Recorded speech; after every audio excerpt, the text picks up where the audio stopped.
Yo,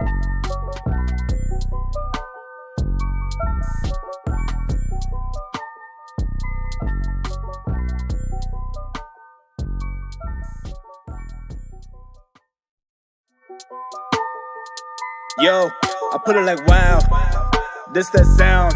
These oaks don't work hard like me, I hope they know by now. Bayo bad, stand my ground. Bro, these money trees go overseas like Percy Tau. I make sure you stay around, quiet when I'm on the loud. No negatives allowed, me and positivity took a vow. I always play to win, don't anticipate loss. Mind always in the clown, my boy. Never think about the drop, never ever ever think about the drop. Welcome to it, sports fans. It is the MKT Show, and I am MKT. I have no hamstrings at the moment, or no use of them anyway. Incredible scenes this weekend as a man is joining me in studio, I believe was trying to murder me in public. Not with his hands, because I think he's smarter than that. He was obviously playing football for a place called Robertsham, and if you're going to do crime, you make sure that you don't leave any evidence on the scene. It was incredible scenes this weekend. I have no hamstrings, but I feel incredible. I'm away this week, by the way. Not right now, obviously, because I'm here. I'm not an illusion, but I am moving forward away. I will join the team, and Paulo Diaz will take over, which some might say is a relief. Some people are going to be sad about that, but hey, that's life. Joining me in studio. I'll start off with somebody who you haven't met before. A man who from Ilovo, lives in Ilovo, lived in Ilovo, still not sure, but there he is. Look at that smile, look at that light skin. Wow. That just tells you is I'm feeling good, I'm looking good. Ladies and gentlemen, the one and only, the Mampur Papi on Instagram, the one and only Paul Mkhale. PZ, what you saying, Paul? Oh, well, thank you for having me here. Yep. I'm glad to be on the show, and I'm keen to have a bit of a laugh with the gents. A bit of a laugh. Great beard, by the way. I was trying to think, like, what are we doing with the Boki vibe here? What are we up to? Look, see, because my beard doesn't connect properly, like a lot of other gents, I just try to keep it small. Yeah, you know, the old R&B look. You know, that's what I'm going for. Yeah, and the Huns seem to like it. So, okay. Yeah, like all four of them do. Okay. Yeah, that's the only one that do. It would be 5. Yeah, 5. Yeah. Okay, or 5, or 4-ish of them. Yeah. Sounds like there's a 5th on the horizon. No, excellent. The man next to him, the man who did try and murder me in public. Yeah, man, and he's still in great shape. I mean, played professional football, but it looks like he could go out there and still play today. Brad Phillips in the house. Brad, boys, your intentions yesterday to murder me or not? Or, I mean, what happened? You did all of that to yourself. Yeah, that's true. I true. just actually popped up for conversation. And here we are. For moral support. And how are you doing, Brad? How was your weekend? I mean, you had an Achilles ACL. You had a bad something recently. Oh no, it was your hamstring, eh? No, it is. I had a little calf tweak, so I had a little grade 1 tear. Yeah. Just a bit of overloading, but I'm golden now. I ran over the weekend, looking good. Just a bit heavy from the holiday in Zim. How was that? What happened? Wedding Vibes. We were on the lake quite a bit. Vic Falls. All kinds of good things were going on. I never wore a t-shirt once. That's the life. Yeah, that is the life. That's the life you want. I always have to wear a t-shirt. Always have to wear it. Yeah, so always t-shirt on for you. No parties yet. But I mean, listen, we'll talk about it in a bit because, you know, before the show, stuff happened. And I have a senior in my life or a mentor who now I've learned not to say anything around him, because as soon as I say anything around him, he writes it down and then it becomes reality, because he is all about accountability. And PZ made the mistake of walking in here and saying something and declaring something, and we will reveal that very, very soon on the other side. But if you are into the podcast, because people are busy, you know, people are busy out there, relationships, COVID, you got to see family, it's a whole new time. You can get the podcast. It's the beauty of living in 2021. You can get that. The MKT Show is available on cliffcentral.com, the Cliff Central app, Spotify, or wherever you get your podcasts. All right, big show today. I'll tell you where I was right, I was wrong. We'll look at the English Premier League, and then we will do our final interview for the Otter. The big dance happens on Saturday. The Thursday, of course, is the challenge. That's a 9-hour cutoff, and I believe it's a 7-hour cutoff for the big guys and the big girls. On Saturday, we'll have Johan van Heeren, who is the fastest man to ever cover 42 kilometers on that trail, the famous Otter Trail. And then we'll talk about Man United to finish things off. All right, the MKT Show, as you can hear, plenty to talk about on the other side.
You've chosen to do this.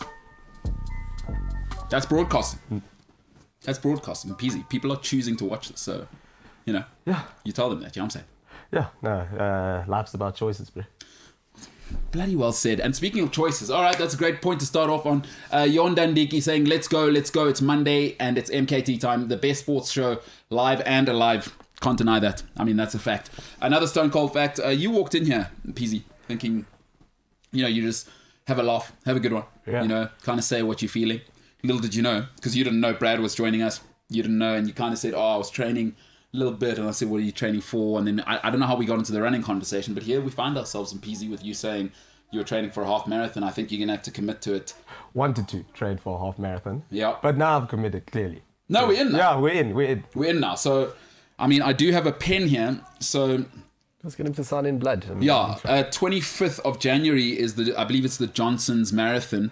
So how do we feel about 25th of January? I mean, that does move around a few things around that December area.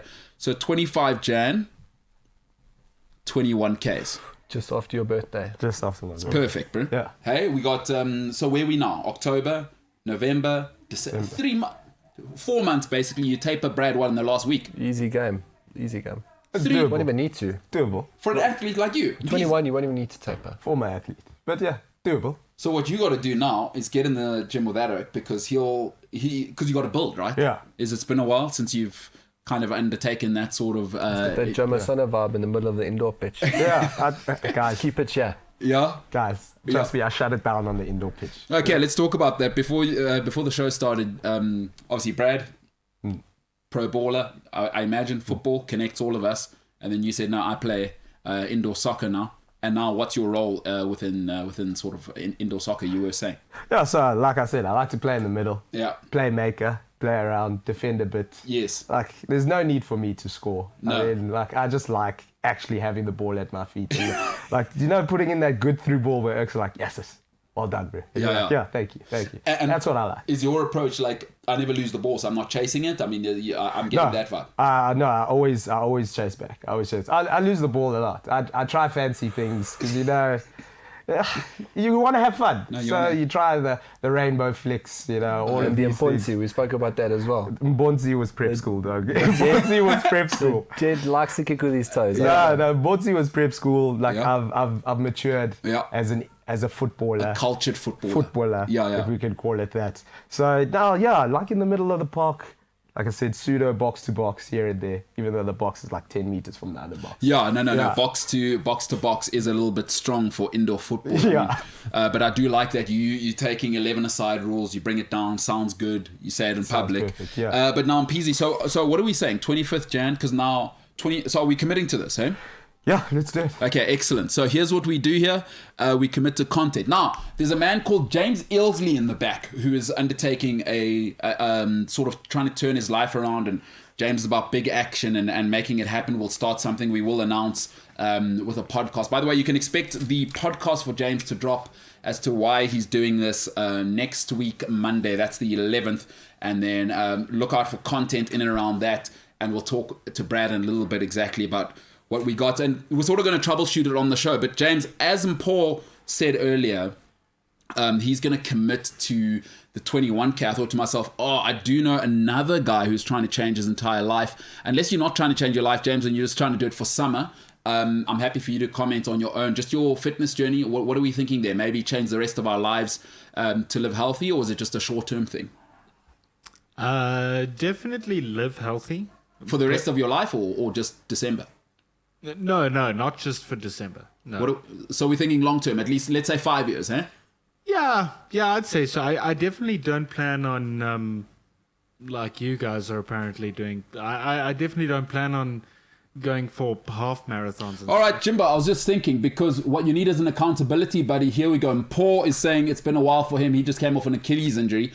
25th of Jan, you're starting your cycle now anyway. I'm kind of thinking maybe you should jump on the half marathon thing, because you know, if you want to do a coach, not a life coach, somebody I met said something excellent to me years ago. Said, if you want to achieve something you haven't achieved before, you're going to have to do things you haven't done before. So while we're at it, Jimbo, we might as well throw you in the mix for the 21K, because you might as well do it not so you can tell people on Instagram you did it. You should do it because imagine the person you'll become if you're able to develop the discipline over the next 4 months to do a half marathon, because you don't have to do it with Eliud Kipchoge. I'm not asking you to do 3 minutes a K over that. Is you do it with Mpeezy. You are accountability buddies. We got great content, plus it's inspirational. Jimbo, maybe we should give it a go, pal. I think we should do it because I think you could do it. I think you could genuinely do it. And you know what? If you commit, I'll do it with you guys. And I hate road running, but I'll do it. Us three, the three musketeers, we're in. Maybe we can throw a charity angle in there. Let's go, Jimbo. What do you say? 21Ks, I promise you, you'll feel... James, you will change your life, and I promise you, you'll never be more proud of yourself. Because you're probably right now, I see what your face is doing. You've never thought about doing a half marathon in your life. You never ever thought somebody would even... You'd ever meet a maniacal monster like me in your whole life, right? No. It's just... So the only reason why I'm sort of hesitant to do it, it has nothing to do with not wanting to run 21 kilometers. Yep. But it has everything to do with it at the same time. You're pretty passionate about I don't know if it's like trail running or long distance running in general. Health. Do you guys even know each other? Yeah, I mean, no, he doesn't care. He just waits for me to stop talking and then he talks. He doesn't listen to what I say. Very good example, actually, Brad. That's actually a good thing you said there. James, hold that one there because we're on an important point. Is a lady called Tony McCann was on the show. So as a journalist, I obviously can't say what Tony looks like, but let's just say the positive. I believe it was it Nico who commented on what Tony looks like. I'm a big time journalist. I just see people as people because I have to get to the truth. But from what I've heard from, I think all of the guys in the studio and Nico, who nearly ruined his own marriage by commenting on here. Now, I don't know that for a fact, but he suggested Tony looks unbelievable in terms of the aesthetic. All of that advice seemed to work on James. Now, I don't know why. I'm not... All of a sudden it's flipped. Yeah, oh no, Tony's all of a sudden, the room. He just can't wait to absorb any advice. But from me, no way, get the hell out of here. And he doesn't listen to what I say. So shout out to Brad even noticing that you don't listen to me. But so Jimbo, what are you saying? I mean, let's just do it because you got 4 months, right? Your whole life, every December that you've been a young adult, you've probably been jawling, going to your mom's house, overeating, and just having a good time, which is awesome, by the way. We should do that. I'm not saying that we must stop that. Jimbo, imagine when you do a half marathon, what your mom's up to then. She is putting it all over Facebook. You guys are fist bumping all of the time. Oh my God, did you... Because you know how moms get, right? As soon as you do anything. When you graduated, your mom's telling everyone, the pastor, the dominee, the next door neighbor, the dog walker. Jimbo, a half marathon, are you joking? Jimbo, let's do it. Let's do it. Let's do it. Yeah. Hey, let's do it. PZ's in, I'm in, Brad's in, and we're all going to get involved. And on a serious note, imagine how many people you're going to inspire. Because I bet you none of your mates thought you'd ever do a half marathon. Be honest. No. Did you ever believe you could do a half marathon? No. So let's do it. Then you have no reason not to do it. There's absolutely no shame. It doesn't matter how quickly we do it. And it'll change your life entirely. And it'll change everyone's life in your life completely, by the way. 25th of Jan, it's miles away, 4 months away. We train slowly. We start next week. We set a base and we train properly. We don't break you. We all do it, and I'm in as well. Where is it? It's in Benoni, which is a bit scary. But I mean, we got to face things. Life is about facing things that we're scared of, right? I didn't hear what you said. Benoni. Yeah, it's the east. Yeah, I know. I was on board until you said Benoni. No, I know. I'm scared as well. Think of Mpeezy. He's lived in Ilovo his whole life. He's never known anything other than single origin coffee.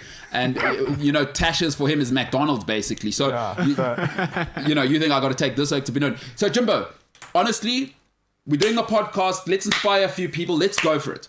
Let's go for it. Us three, we maybe even throw a charity angle in there. I'm in, you're in, Mpeezy's in. Mpeezy as well's kind of recovering. Life happens to all of us. Let's go for it, Jimbo. What's the worst that can happen? Be honest. Let's do it. Let's do it. Let's do it. Let's go. Thank you. Let's go. James, all right, ladies and gentlemen, you've heard it myself. James, Mpeezy, the guys at Gold's Gym, we'll talk a little bit more about them, but largely Brad, and we're going to make content out of it because there will be podcasts, so look out for content. And I don't want it to be rubbish, fake inspirational stuff. Is James, awesome kid looking to turn his life around. Peasy, former athlete looking to get back on the athlete trail. Let's do it. I'm in because I'm all in. And it's not about what you look like. It's about health and wellness, Brad. Love it. We're in. Amandla, Pambi, yeah? All right, so these two oaks, they come and see you. Peasy, let's do it properly. Yeah. You're going to have to see, because he's also not just because you oaks want to get dick in the north, eh? No, I've left that life behind. That was 9 years ago. No time to get taxed anymore. But let's do it properly. Can we try and source a picture from his vac? I want to see how thick you were, boy. No, I wasn't thick. I was fit. Fitter than I am now. Let me rather say that. But now we're doing it, eh? Yeah. You, me, James, we're gonna put some content together. We'll do a podcast and Peasy. We'll do one with you as well. And then let's do it. We'll work out a program over the next 3 months. And let's inspire some people. Yeah. It's because this is going to be bloody hard. Yeah. I don't want anyone thinking because running is my thing. 21Ks is still murder for me. Yeah. It's still far. I still have to train. I can't just get out of bed and go and do a 21K. It's just not safe. And I want to enjoy it. So we're going to do it. We're going to give it a proper go. And it's going to be lack of content because we're not going to push it on anybody. We're going to say, hey, what do you think of healthy lifestyle? If you thinking about turning your life around, because Mpeezy, by the way, and I hope I'm not revealing too much, but life's happened to you, right? Yeah. Over the last few years. And the recovery, it's an awesome story. So I'd love to maybe tell people a little bit about that because I think lockdown with some of the stuff you were going through, we've seen how many of our mates are going through that. Yeah. Imagine how inspirational it's going to be. Boom, January, we start off the New Year marathon. Jimbo, James, it works for you actually quite well in a pretty selfish way because your lady kept up her workout routine. James, I've just thought about how this works for you. Are you joking? Now, what she's doing is, you thought the whole time, she's always busy on weekends. She just didn't want to invite you because the frickies that look like bulls over there on the farms where she lives, obviously in the middle of nowhere. Now, by January, are you kidding me? James is over there inviting you. All of a sudden, the poikies, you're invited. Oh my God, are you kidding me, James? It's going to be absolutely incredible. So good for you, Jimbo. Saving your relationship, saving lives, inspiring everybody. I love it. Hey? Yeah. Keen. This is how we do stuff. I just can't wait to see him on that day. It's going to be incredible. It's like his wedding day, bro. That's what I'm saying. Oh, this is hey? Well, close. Yeah. Well, I don't know who he's going to marry. I don't know if his lady, I don't really know. She might after she's the package she's about to get. She might stay. Jimbo, oh man, I'm so happy for you, dude. Hey, James, I'm so happy for you.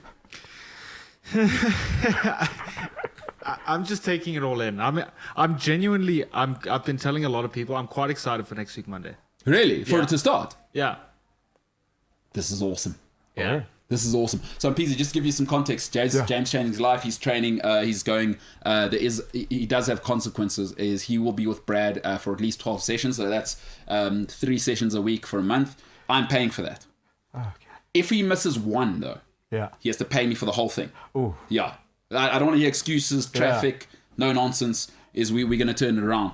Peasy. Oh, that's chilled. It's what, 3 times a week? Yeah, well, if you can feel my hamstrings right now. Yeah, no. Problem is he can't feel his hamstring. Yeah, let me rather not say it's chilled. Sort of numb from the hips down. It's doable. Yeah. No, it's going to happen. Yeah. It's going to happen. We've committed now. Hey? Brad, we're all in. You're committed as well. And I mean, listen, your schedule is jam-packed. Like I get there, he's going from me to another client, and it's so if Brad's committed, we got to commit because we can't waste your time. No, I'm in. I can't wait. You know what I mean? How many stories do you hear, Brad? But I mean, now that we're here, is how many stories like in lockdown? You know, it's kind of like when life was normal.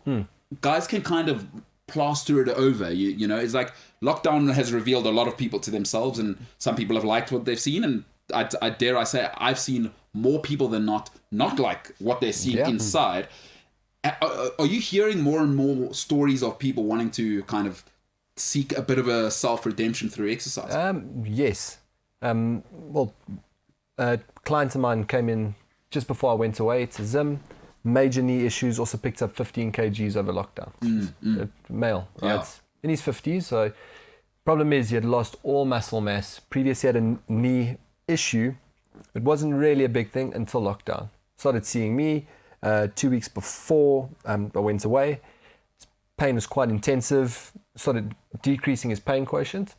But the big thing is he's still so heavy that without seeing me for 2 weeks, he's almost gone like straight back to school, to page 1, right? Yeah. So that type of model I've seen, I'm not even joking, I'd say about 30, 40 times since. So like guys are talking about maybe having operations and all the rest of it, and I'm trying to steer them away from it. Like, no, bro, you just need to cut your weight a bit. Yeah. You're going to try and work on all of these necessary things, and you'll be golden. But a lot of people do want to change. And I think, you know what's always interesting, just because of like the place we live in, PZ, I mean, we live in the north, but we live in the suburbs, right? In suburbia and middle class, upper middle class, is that a big thing for me is the focus tends to be what guys and girls are going to look like. And just because I'm not that way inclined, for me, I'm process inclined in my life in general. And I wish more people could think this way. And I hope as James goes on his journey and PZ gets back, obviously being not thick, but athletic, as he said, is that you should always focus on, or I try and always focus on, what kind of person will I become if I'm willing to see this through? Yeah. So don't, because the aesthetic's going to come. If I stick to my policy to train for whatever, I'm training for 100K, let's say, PZ's, the aesthetic will come. Don't worry about it. If you do the small things right, don't worry about the aesthetic. What kind of person are you going to become? Because then I always think, if I feel great, you know who's going to feel great? Is my mom, my friends, because then they get the best version of me as I become the man I want to be as well, you know? So I like to be quite selfish with it. And the gifts of being selfish in this realm are awesome for everybody around. I don't know what you've encountered as a pro in your business. Exactly the same thing. I mean, other cases where people say they're going to start something and then they like we set a term and then they look for little excuses and little fast things to fast track the process, and it never works. And that's the type of stuff that keeps disappointing them along the way. And you're like, bro, just lift your head. The finish line's over there. Finish line's not here. You just have to keep going at it. And then all of a sudden they get over that first big wave, and then it's all downhill from there. Yeah. So it's just a matter of getting there. Yeah. But the problem is that's where the hard work is. It's breaking all of your bad habits first. You climb that little mountain, and it's smooth sailing from that point onward. Peasy, we're doing it. Half marathon. Yeah, let's do it. With those acts. I'm keen. Yeah. 25 Jan. Let's do it. Yes, man. Easy. We'll joel afterwards. Let's go. For your birthday, even bigger celebration. Yeah, even bigger. Let's do it. We'll do something. Shimi Murukore says, can you help me to fix my plantar fasciitis? I mean, do you play a role in that, Brad? Yeah, it's not a difficult fix. So the issue with plantar fasciitis is that the base of people's feet, they don't necessarily use the muscles under that area. It's got to do with shoes, got to do with their walking patterns, them being sedentary, etc. So you have to somewhat break down the tissue a little, and you get the muscles to fire actively. Once you get them to fire, that pain sensation starts to dissipate. Pain always creeps in wherever there's weakness. So know that you have to create a bit of strength first so you can dissipate your pain. Yeah, it's a little bit like a relationship, you know? If you're weak as a boyfriend and your girlfriend's strong, it's a bit painful to be with her because you know what I mean? Or you'll experience pain when she leaves. No. It is, It's facts. Too true. Hey, that analogy, who knew plantar fasciitis is actually the bedrock of all relationships as an 100%. Analogy, right? Is where there is weakness, there will be pain, and she will leave you. That's fantastic. Oh, you should put that on a t-shirt or on a key card. Yeah, plantar and my chick. Yeah. Same WhatsApp group. Same WhatsApp this group. one here. Oh, that one. When Zuma does this. Yeah, that one. Shalozi, is he playing golf now? Is he in the big house still? He's on medical parole. I think. So he's doing both. Yeah, doing both. Thoughts and little prayers. column A, little column B. Shout out to Jacob Zuma and Shabir Sheikh for living their best lives. Incredible human beings. All right. Well, there we have it. Who knew we'd start off the show like that? You know, inspiring people, changing the world, whatever. I'm not saying I'm Nelson Mandela, but I am closer. So, you draw the conclusions. All right, welcome. Give me that music, as I do every single Monday. All right, I tell you where I was right, where I was wrong. Sport is happening. Football is happening. And we'll close out this first segment by telling you where I was right, where I was wrong. Great graphicking there. James Jimbo Ilsley, a man who will have a half marathon under his belt before the first month of 2022 closes out. Incredible scenes. And a smaller belt still. And a smaller belt. All the clothes that are in his cupboard now. You know what? You're going to have to buy new clothes for a different reason. Yeah. They're not going to fit. They're a bit too big. Check this out. Well, the $6,000 he's going to save on you. Yeah. Jimbo, yeah. Imagine the $6,000 you're saving on me. By the way, that's what it costs. That's what James is in the hole for if he doesn't actually deliver. But Jimbo, what you got to say there, pal? So I was actually. We can't hear you. No, man, guys, come now. There we go. I can hear you. There we go. James, I can hear you now. Talk to me. So I actually wanted to tell you. So this weekend, right? I went to the mall. And I bought shoes just for this workout, this whole thing that we're about to do. Alrighty. And I was gonna buy a Liverpool shirt. And then I was like, don't, because we gotta lose weight first before we buy a Liverpool Jimbo, shirt. hold that story there. Let me tell you where I was right, where I was wrong, because there's probably a story there for you to keep telling us. I'll let you tell us again. That is incredible what just happened there. All right. Where I was right. Man United are not ready to win. Like I've said it before, but you saw it on the weekend again. Cristiano Ronaldo on the bench. It was a $400 million bench. Incredible stuff. Donny van der Beek, never allowed to play football again in England. Incredible scenes. Just the whole institution's not in a place to win. It's got nothing to do with Ronaldo and they could buy Leo Messi and Pylon Mbappe in there. The institution is not in a place to win. And to win at that level, the institution has to be right. I was dead right there. Where I was wrong. Mo Salah's a monster. I keep having to say this because I keep thinking there's something wrong with him. You know, he's not quite there. But that goal is unbelievable. Now, bad defending, okay, you can say that. But just to have the chutzpah and the kahunas to do what he does on the big stage, weak foot, posting in, just incredible composure. But now he does it again and again and again and again. At some stage, you've got to say the guy is unbelievable. One of the best in Europe at the moment. Where I was right. PSG, the mess is because you've taken the power out of the most important person in any football club, right? In any sport, the coach. If the coach can't control the players, it doesn't matter how much talent you have. I don't care how much PSG pay for. They could get Thiago Silva back and get Christensen and get Varane. They could get anyone. It's a mess in there. It's a mess. You saw it again. They didn't have a shot on target this weekend. They had Leo Messi, Mbappe, Di Maria on the field. They didn't have a shot on target. They lost 2-0 to Rennes. Wowee. Where I was wrong, I thought the Boks were down in tools. Absolutely incredible turnaround. To beat New Zealand, when you kind of feel they're fatigued, was an incredible comeback. By the way, I read a great caption, Lukhanyo Am apparently passing that ball in Xhosa. If you haven't seen it, it's out of this world. He is worldy at 13. Where I was right, Man City are fine without Harry Kane. people that they still dominate, and they dominated an incredible Chelsea team that is on the rise, and Liverpool actually got away with one because that first half they really squeezed Liverpool at Anfield, and Anfield was humming. And City said, not today. Just an incredible coaching system. That's an institution that's ready to win, and they are unstoppable. Where I was wrong, Harry Kane still hasn't fired his brother. After this mess, like, why is that still his agent? Harry, come on. I was wrong. I thought by now he'd take care of business. George Mendes is waiting for another client. Where I was right. Paul Pogba isn't an alpha. Folks, I've seen 7 games now. It's enough to see that he likes to be a part of things. The France squad, when Matuidi, Kante, Mbappe, Griezmann, they doing the dog work, Pogba likes to be the flashy guy, which is fine, by the way. Juan Román Riquelme, one of the greatest playmakers of our time, didn't want to know anything about hard work, and we still love him. Paul Pogba, you are what you are. At Juventus, I've always said this. When you babysit Pogba, he's unplayable. Because when you got Vidal, Marquisio, and Pirlo at Juventus, you saw what he did, and he was 19, 20 then.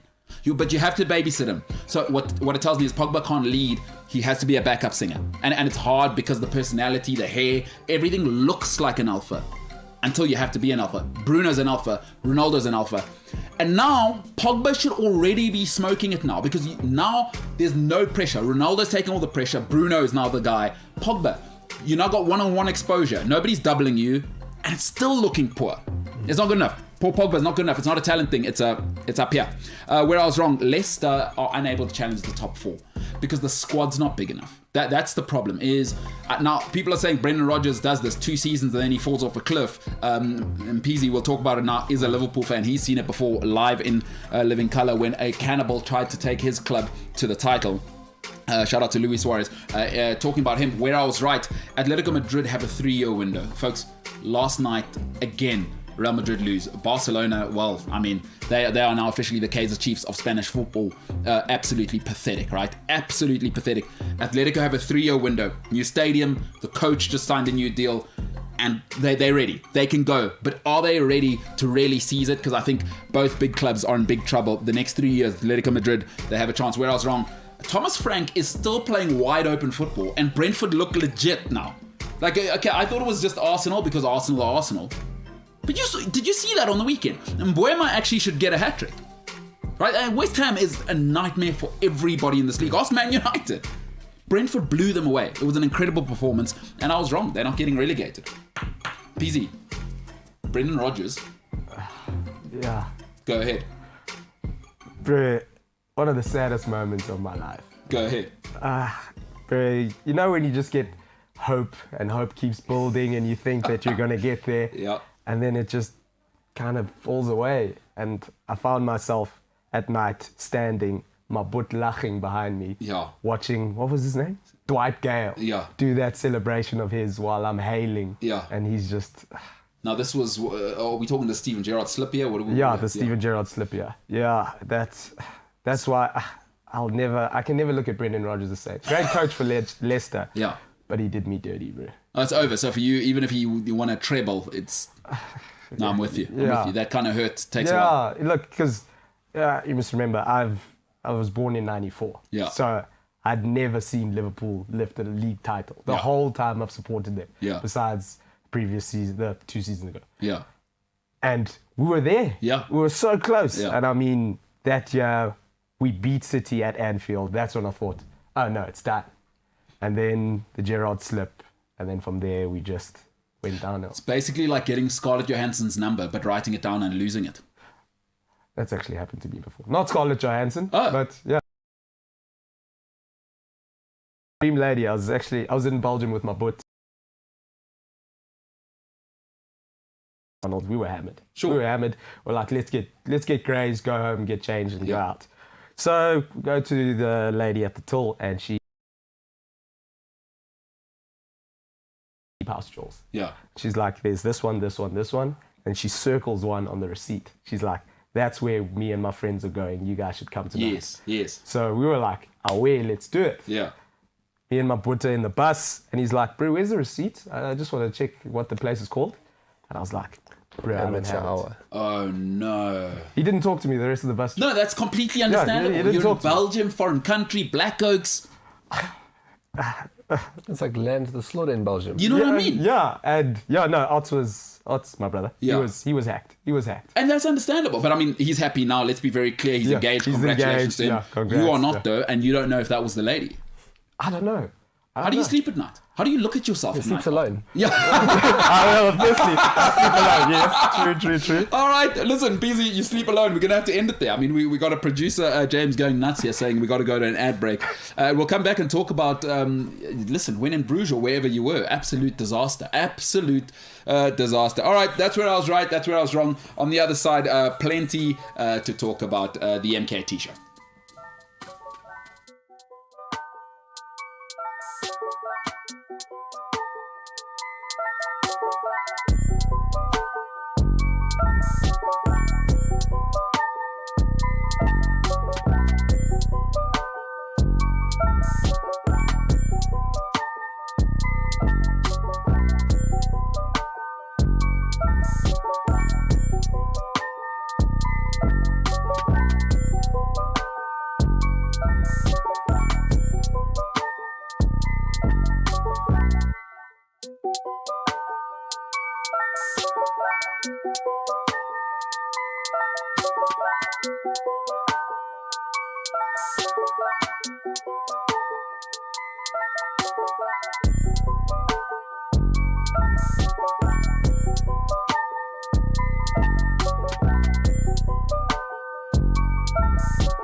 We're top of the league and we're having a laugh.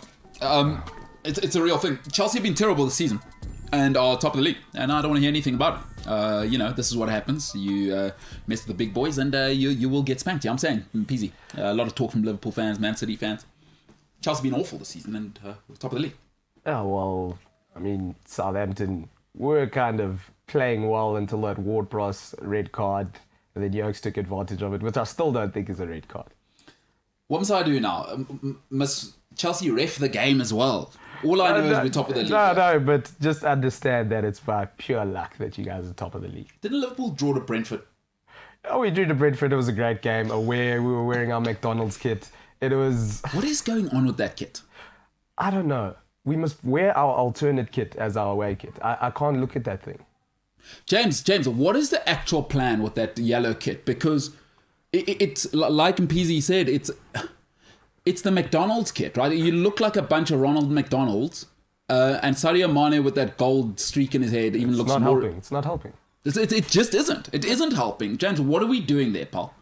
So I actually, for the first time, saw the kit in person this weekend, and it is so yellow, dude. It's so bright. I don't know who would wear it. Yeah. It's. I thought it was more like of a pale yellow because Liverpool's done that before, but dude, it is so. You know what sucks about it as well is that obviously Jurgen's going through a divorce now and he's trying to be a thirst trap. I don't know if you've seen, he got the LASIK surgery. Have you seen Jurgen lately? James, maybe we get the graphic up before we get into the next segment just so I can get a comment from the gents of Jurgen Klopp. He's definitely, if not going through a divorce, Brad, I don't know if you were here last time we were discussing it, but definitely a girlfriend on the side or something's going on. Yeah, I wasn't. Because a man doesn't change like Jurgen's gone from nerd guy glasses. And now, have you seen him lately? Oh, no. He's a good-looking jet. No, he's gone full on with the aesthetic though. Yeah. Have you seen it? Yeah. And You're on the next scene of Botched. Or... That looks decent. He looks decent. Does he? I just see those teeth, man. I can't take anything else seriously. Old Jurgen, hey? Jeez. Yeah, but Did you see his teeth before? Bro. They were as yellow as the Liverpool shirt. 100%. Spitting butter. no good, hey? Yeah, no, they were bad. No, you bad. can't do that. Like Cristiano Ronaldo, but once you become a gajillionaire, fix that immediately, and now you look incredible. We'll get that picture up, but that yellow kit's got to go. Have you seen it, Brad? You seen that kit? I just think, anytime I think about Liverpool in a yellow kit, I just think Stan Collymore. Yes. That's it. So I don't want to see what these oaks look like right now. I don't. It's horrendous. Yeah. It's horrendous. It's genuinely horrendous. And you've been kind. I mean, at horrendous, you are being extremely kind. Yeah, to very the much mess so. That is Very much so. the McDonald's kit. And literally each person I talk to, Yeah. when we talk about kits or whatever, we'll talk about the home kit. It's decent. I mean, it's pretty hard to mess up just a red kit. Yeah. The alternate kit, it's dope. People are taking it out on dates now.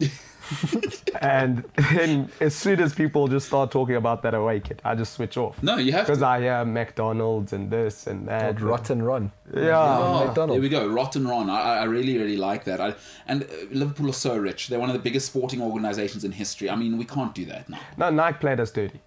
That's what it is. They played us Someone dirty. still had to sign that off, though. That's what I always want. Wait, Brad, let's talk about this, because I'm glad you brought that up.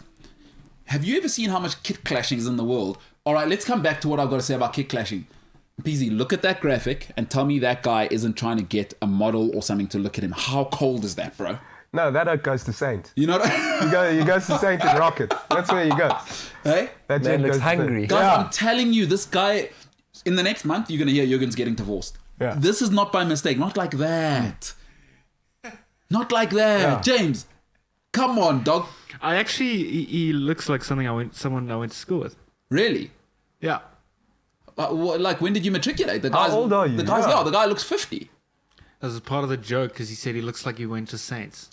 No, Saint. Saint. Yeah. Sorry, James. Not everyone is obviously like you into alt rock. Some of us enjoy going to decent places where it costs 3 rand for a steak, and you aren't just having hamburgers as the food, like Hudson's or wherever you indie kids are hanging. I don't know what a hamburger is. Yeah. Oh, because you're on a.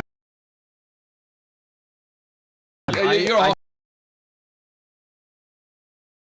Okay.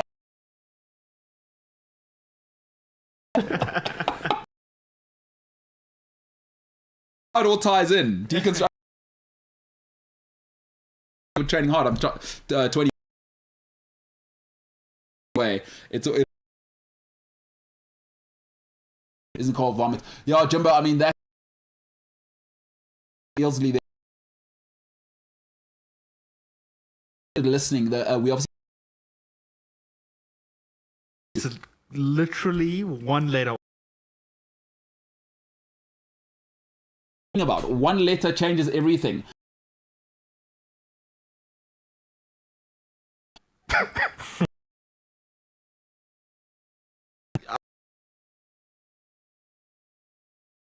Oh no! No, What happens now?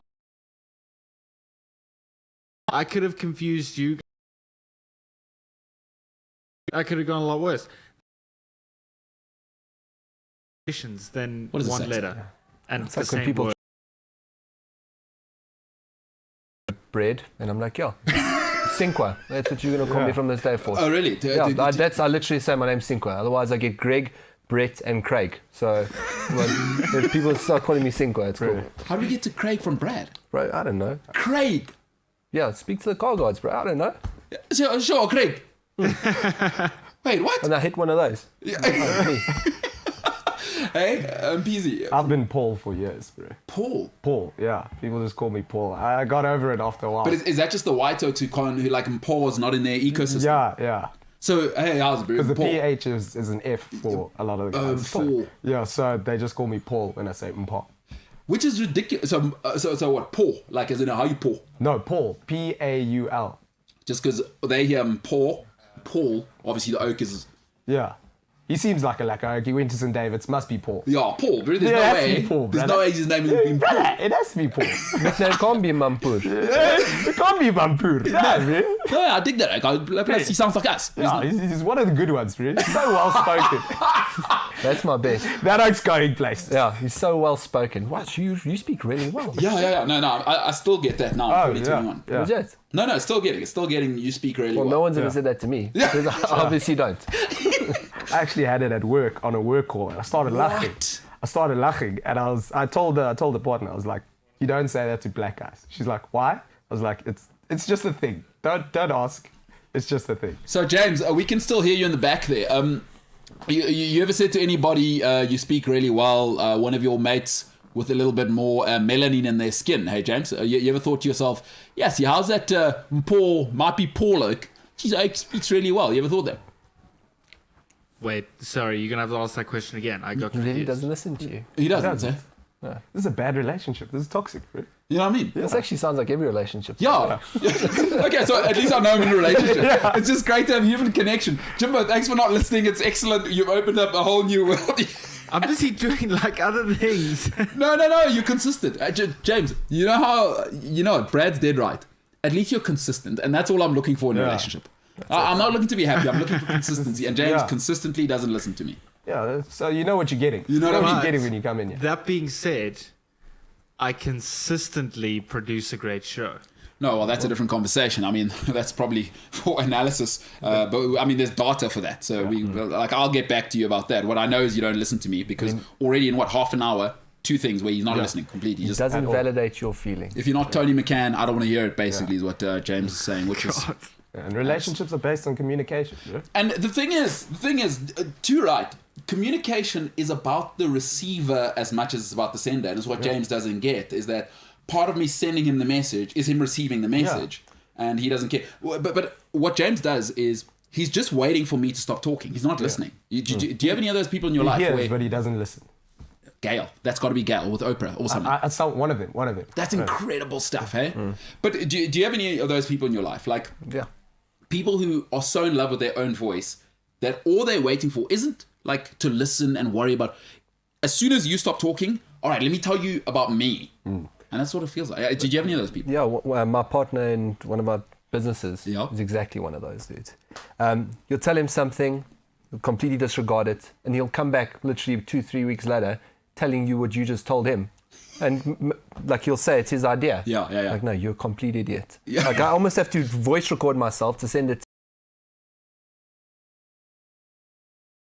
Yeah. Peasy, you reckon I'm in an abusive relationship here?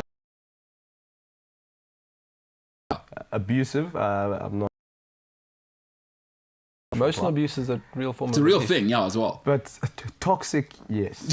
Toxic, yes. I like that I can agree with. I mean, you're putting yourself forward, and James he isn't listening. What about me? All right, let's talk about the Premier League. Now that I'm all up in my feels, Premier League, real thing, Brad. By the way, shout out to the BBWs that are doing it right now, right? And by the way, before people go there, BBWs, big beautiful wingbacks. Brad, have you always been like a staunch? You were never like Luke Shaw, Reece James vibe. I've never been meaty, but I've always been, and I'll blow my own horn, I've always been solid. Is it? Yeah. But not Luke Shaw, Reece James. No, I don't have a fanny pack around my waist. But BBW wingbacks are doing it right now because the Aston Villa guy who was their player of the year, Matt Target as well. Also BBW vibes, Buck Ely. Yeah, a little something extra. There's a guy named Patrick Punguayo. Yeah. Pirates. He was another one. He also had a little boutte as well. One of those. So BBW wingbacks are doing it, Brad. No, that was guys your can role. draw. Marcelo, another one. He was also stacked. Pakistan, packed in the back, right? You like to see it. You like to see it representing for the thick people out there. I'm saying, PC. Yeah. No, look at when people do make comments on my body, I tell them I look like Luke Shaw. He's a professional footballer. Exactly. Yeah, I might look like a plumber, but he's out there doing it in the Premier League. As long as the plumber crack's not out, though. Yeah, no, that's the one thing you got to make sure the crack can't be out. So if you are BBW, what do? Always make sure that your underwear is riding a little higher at the back. Yeah. Because we're tired. Tuck your vest into your. Thank you. Yeah. There are simple solutions. Yeah, make sure. Just make sure. Yeah. Wear a big shirt, just in case. Luckily, that's the story nowadays, right? Everyone wants oversized stuff. Yeah, everyone wants oversized stuff. What's a shout out to Kanye West, who was selling that shirt with absolutely nothing on it. I think it was $2,000 a shirt or something ridiculous. I don't know if you remember that. No, all of Kanye's clothes are ridiculous. The Crocs. What about this? What do they call them? The shells? I don't know. Yeah. They're terrible. Yeah. The clothes are terrible. They're all ripped jeans. Yeah. I mean, dressing like a hobo works sometimes, though. Being ridiculous. All right, we got a new kid in here called Ryan, who had an incredible haircut, shaved his face. Now kind of looks like a coach for the Pittsburgh Steelers a little bit. Especially when he wears a Steelers jacket, he's really looking official. Looks like a guy, a college coach who will tell people what to do. But also incredibly, I still maintain. I mean, we do have 1, 2, 3 black people who work on the studio. Still, the blackest guy in here is Ryan, because he knows more about black culture than any human being who's possibly ever lived. Also on the swag game. Now, Ryan, just your thoughts on Kanye West and that whole swag. By the way, ladies and gentlemen, you're looking at a man who was going to buy a $300 mask because it had noise cancelling headphones or earphones, in-ear phones. So when I say about the swag game, this guy's not playing. Ryan, your thoughts on Crocs that have been turned into something by Adidas attached to a guy who slept in a stadium and then sold all of the music money in the world and is now divorcing Kim Kardashian. Just your thoughts on him. I was a fan of Kanye West, but I think he's a tad overrated now. Just him as a person, the music, or you just think the show is too much? I just think him in general. I mean, the new album Donda, as we know, was a big drop. Yeah. I was waiting on it. I've been waiting on it for over a year. Yeah. And every time he said it was going to drop, it never dropped. And so he's inconsistent. Yep. As an artist, but that's a typical artist behavior. Yeah, and also I've noticed obviously James's lack of listening is becoming a little contagious in the back there, which does worry me. I didn't really ask you about the music or any of that stuff. I was just asking about the fashion. No, I'm saying it's overrated. I don't side with Adidas. I think it's highly overrated. I'm more of a Nike fan myself. Jordan, Kobe. What are you rocking today? Because these are the ones that look like military boots, but obviously for buying a cappuccino. James, can we get a shot of that? I don't know what you're rocking today. Always wearing different sneakers, this guy. Swag on point. Ryan, let's get a shot of it. Incredible swag game. What are those? They aren't military boots, but they are special edition. These are the Nike strings. Strings, huh? Yeah, these are the first editions, though. How many of those made in the world, Ryan? Are you the only person who lives in the West Rand who's ever had a pair of those? In the West Rand, definitely. Without a doubt. Those are sensational. All right, thanks, Ryan. That's our swag guy in the back there. Obviously becoming more and more like James. That does worry you. Absolutely doesn't listen, doesn't care what I have to say. But that's going to happen, right? Yeah. Yeah, that's going to happen. It's going People to happen. obviously get paid a lot of money at this show. Eh? Yeah. No, I mean, Ryan, in the back, yeah. he was going to buy a mask for it was like 5,000 Rand, but the mask was sold. So you know how he justified it? Oh no, will.i.am selling it. Okay, right? It was 5,000 Rand for the mask. I don't get it. What I expect something that amount to cost, to do what I expect it to do, I don't want to say on camera. Well, let me tell you, you clearly don't know because I see where your mind's gone. But you didn't know that it had a fan and could cool you from the inside. Well, imagine trying to speak while this fan's blowing on your mouth. You'll be thirsty non-stop. Your mouth will be dry. Yeah. The works. But it's got noise-cancelling earphones. So this is what Ryan told me. On the mask? No, well, on the mask, and then it's got... So on the mask, there's a fan here because Ryan says, no, I got to be able to breathe. But So also... No. Don't be ridiculous. Don't what? Me pull down a mask, which will take me half a second. Don't be ridiculous. I need a fan, right? And I need noise-cancelling headphones. MKT, can I jump in there? Sure. It's called the Super Mask with the X, so it's XUPER mask. Yeah. It's designed by will.i.am, designed in LA, made on Earth. And it is incredible. And the reason why I bought it, or I want to buy it, I actually missed the drop for the third time now because it keeps selling out. It was actually more for fitness. And I think Brad could get behind that. Now, Brad, I think he's confused that and in terms of how altitude masks actually work. Yeah. There's a fan in there. Yeah. I mean, that's the first thing. So I'd also like to cool my mouth. Yes. Just my mouth. And not anything else. Only in a pandemic, though. Yeah. Yeah, you've never thought of buying a sort of 5,000 Rand mask any other time because it's going to cool your mouth, just in a pandemic. I don't understand it. Yeah. The thing the thing is, right, it's got the fans, and so when you're running, you don't feel like you're being strangled.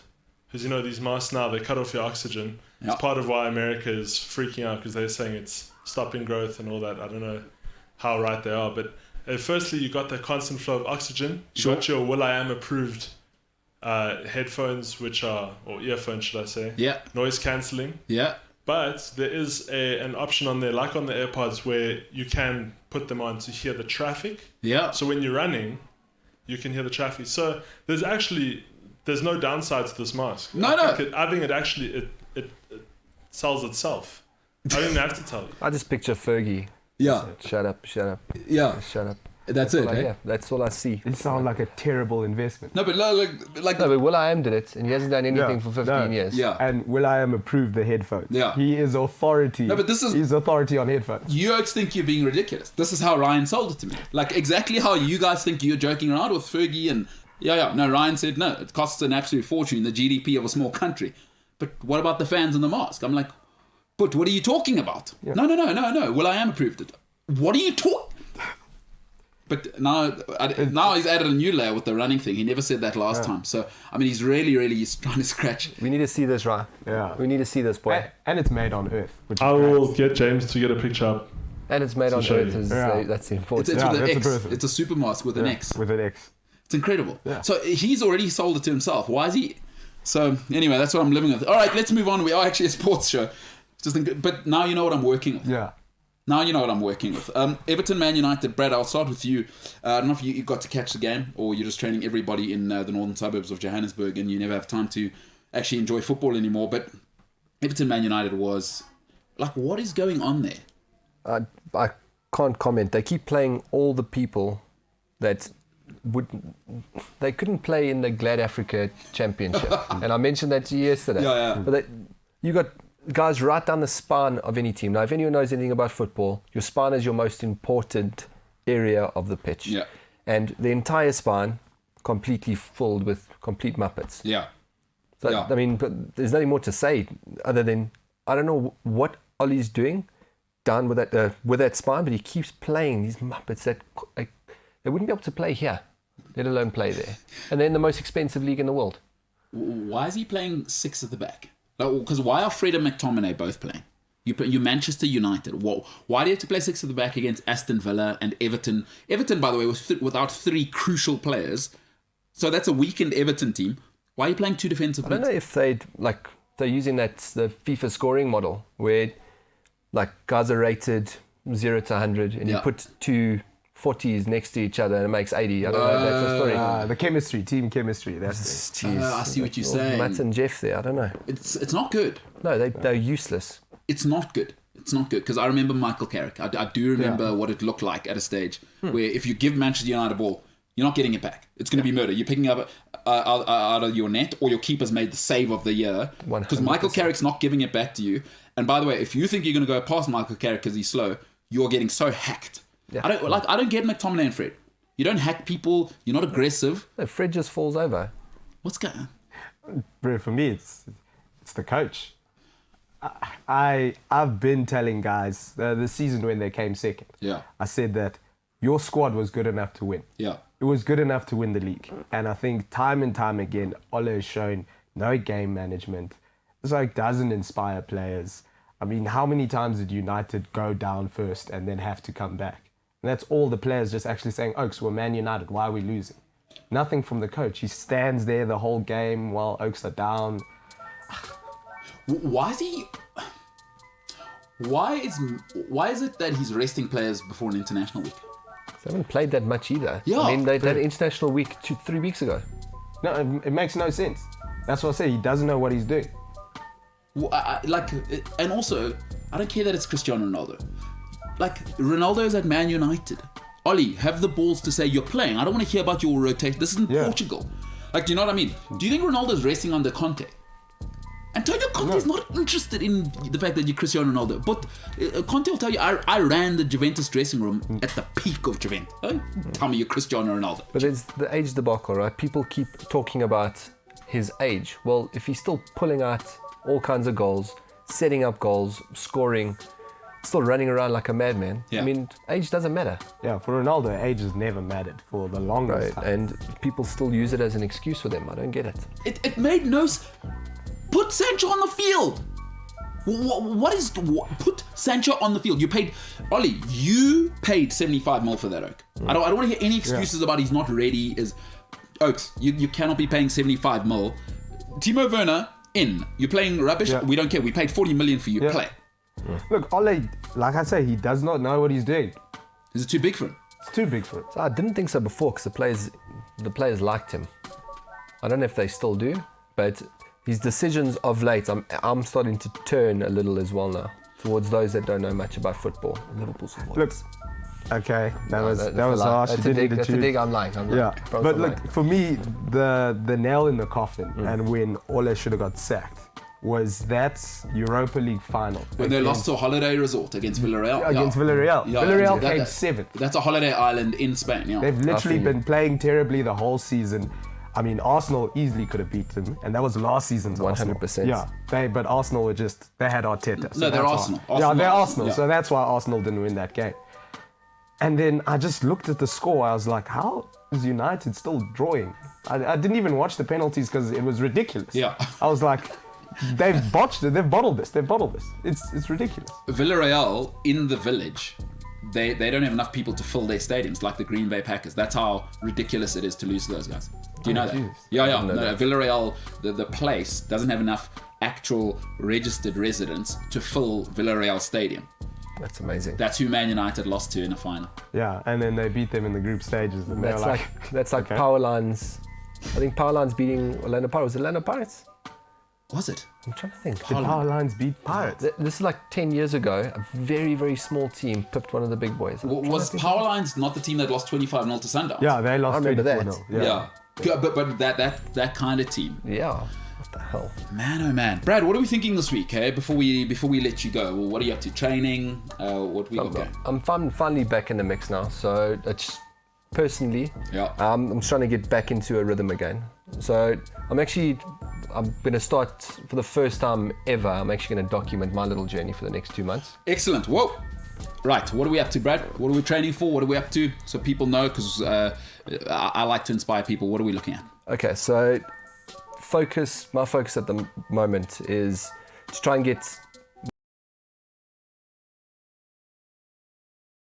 So that's one. I need a bag. I want to show that you.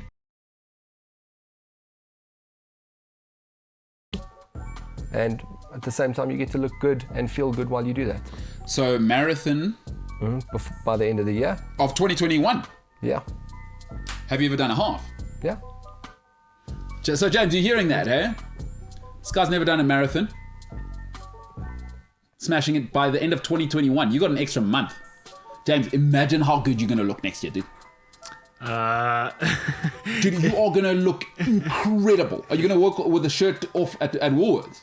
Yeah. I'm actually, when I do my weekend grocery shopping, I'm just going to...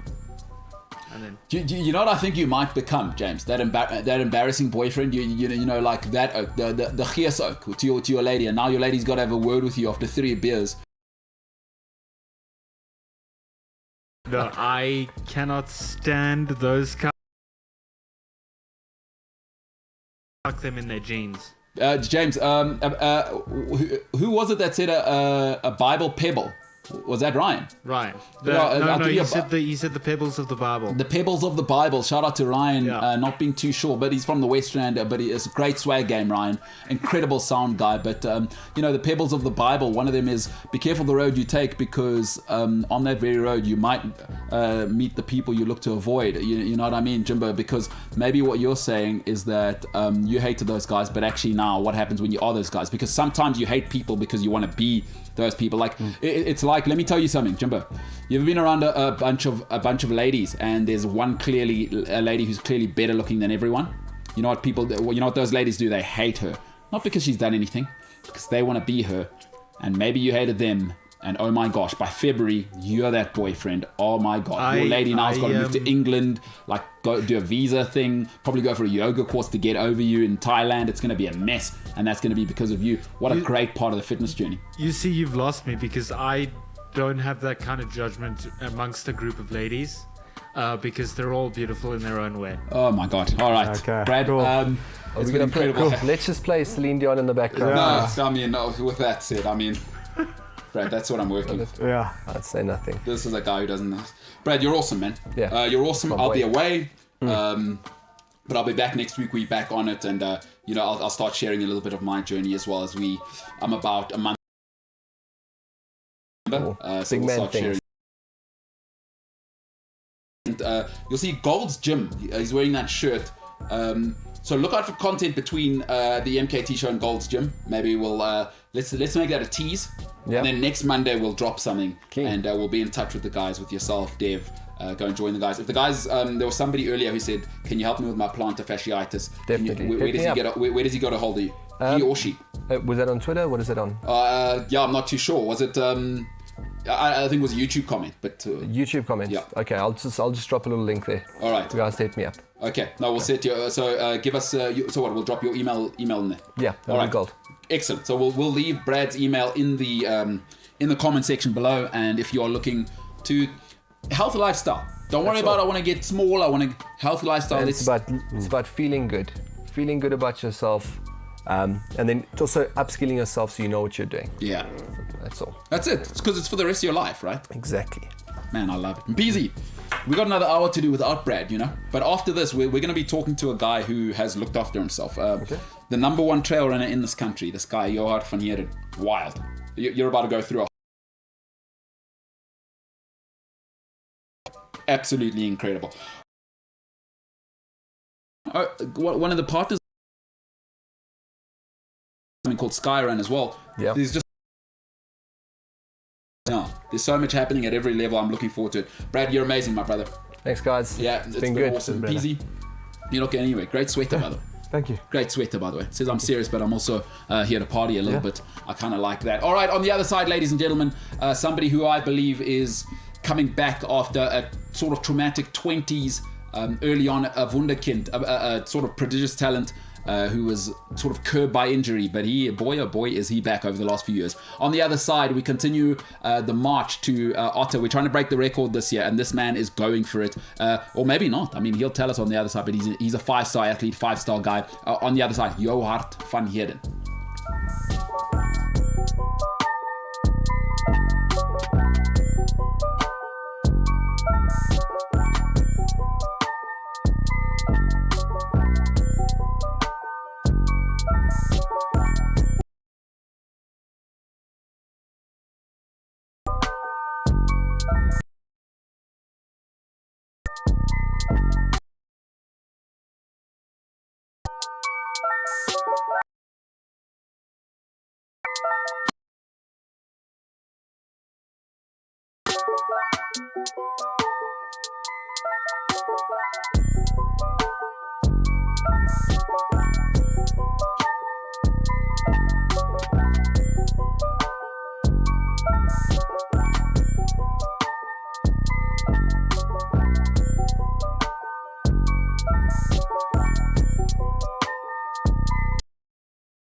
Four, 5, 6, 7, 8, 9, 10, 11, 12, 13, 14, 15, 16, 17, 18, 19, 20.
All right, you chose to do this. Not sure why. What does that say about you? You chose to watch this show. I mean, it says something about people, you know what I mean? Yeah, 100%. Like I said, life's about choices, bro. Life's about choices, says and peasy. All right, ladies and gentlemen, let's get into it. A man whose name actually is not Johan.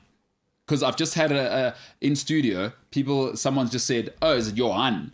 No, his name's Yo Hart. Ladies and gentlemen, introducing to you former SA long distance champ, the fastest human being from the Republic of South Africa to ever cover the classic route at the Otta, winner in 2019, the one and only, one of my absolute favorites, and somebody who I always get excited about. Ladies and gentlemen, Yo Hart fun here. And Yo Hart, what's happening, pal? What's going on? Oh my goodness, look at that hair. Absolutely incredible. Looking like Jean de Villiers in a suit. What's happening, Yo Hart? Oh my goodness, looking fantastic. Mr. Tinta, good to be on the show, brother. Yeah, I just want to show you a guy called Mpho Mpiza's Christ Mochale, who said, is his name Johan? So he was just saying, is it Johan? No, it's not actually Johan. So that's Mpho, by the way, Johart. Possibly Jean de Villiers. Are you Jean de Villiers, now that I look at you even closer? Could be. I think so. Yeah, it depends on how you look at it. But if I was Jean de Villiers, I was making a lot more money than I'm doing now. So I wish I was Jean de Villiers. No, Joart, you look like you are wearing adult clothes. Unlike me, a lot of people don't realize, or people always ask me, are you going to go run a marathon? This is what I'm always dressed like because I don't have a grown-up job. Now, people don't know, I believe you do have an LLB. You are a qualified legal practitioner. Am I correct in saying that? You are correct, miss. You are correct. I'm sitting at my workplace now. So I'm actually was in the office this morning and going back to the office this afternoon. Unfortunately, only driving down to the Otter race on Thursday morning. So still a hard week of crafting left for me. And what sort of crime are you dealing with? Because we know crime's an issue in South Africa, especially for guys like Mpho. He's a northern suburbs guy. He doesn't really like it if he can't walk and get his sort of pumpkin spicy latte with all of his friends. What sort of crime, what sort of criminals are we keeping out of Mpho's life there, Johart? No, it depends on what he wants me to do. I will definitely chat to him. You're talking about lattes. I'm actually more of a flat white guy. So if you're talking about that, but yeah, all good on my side. Busy at work, but looking forward to the weekend. Great to be on the show. No, fantastic. But before we go, do you actually specialize in any type of law, or you'll take on anything from I stubbed my toe at a shopping mall and I want to sue them, right up to like a corporate, I don't know, amalgamation? I don't really know business. These days, you take what you get, but I prefer not to take much criminal matters. I rather stay with some civil matters. So MPZ, as you can hear, he's not about the big crime. He doesn't want to hear about Oaks getting stabbed or whatever Yerks are doing. Yeah, no, it's stressful not knowing that people are out there looking out for me. But we move on. We trudge on. We do get through this. I've got contacts. I've got contacts for him, so he can give me a call any day, and I will refer him. All right, and PZ, as you're hearing there, is should you commit the crime or be the victim of crime? Hey, Yard, do you know a guy called Mark called De Broglie? Please tell me you know Mark De Broglie. Everyone knows him. That guy's unbelievable. He's an absolute institution. Absolutely incredible. Mark De Broglie. Mark. If it's not your fault, it shouldn't be your problem, says Mark De Broglie. Exactly. The only difference is people ask him if he knows me. I don't ask anyone if they know Michael De Broglie or Mark. Yeah, Markle. He knows me. Yeah, that's exactly it. Let's hold that shot. Whoa, Johan, what's happening on the left hand there? The last time I saw you, you were very much a man who was very, very single. Are we looking at a wedding ring there? Well, wat gaan aan daar? That is a wedding ring. You are 100% correct. Okay. Yeah, I got married beginning of this year. Incredible. And how's that going? I mean, especially in a pandemic, has she managed to not try and push you off the, I don't know if you're living in an apartment or a house. If you're living in a house, has she try to push you into the stove and just turn it on in the oven and leave it on? Or is the relationship, is the honeymoon phase going well? Congratulations, by the way. I'm ecstatic for you. And by the way, you look like a king in that chair. I just want to tell you, incredible shot there. Thank you. Appreciate it. Yes, got married earlier this year. Actually played it smartly. My wife's a physiotherapist, so she helps me a lot. In-house, my own in-house physiotherapist, so I can't ask for anything better. So no, we are definitely still in our honeymoon phase. My wife's a champ. She wakes me up every morning to go and train, and she even wakes me up with coffee. So I can't complain. Always well on my side. Incredible coffee. That is awesome. And also, I mean, it does put a lot of strain on the relationship when actually part of it is clearly an investment because she's a physio and we know what that costs. You're very, very smart. I mean, incredibly smart on your part to not only get a wonderful woman, but also, I mean, when we get down to the bottom line, is that's actually going to pay off for you because you don't actually have to use the GDP of South Africa to make sure your legs can run the next race. Incredibly smart. But look at that face. PZ, is that one of the most handsome faces you ever seen? This guy, hey? Yeah, no, good looking jet. This is, I'll give you that.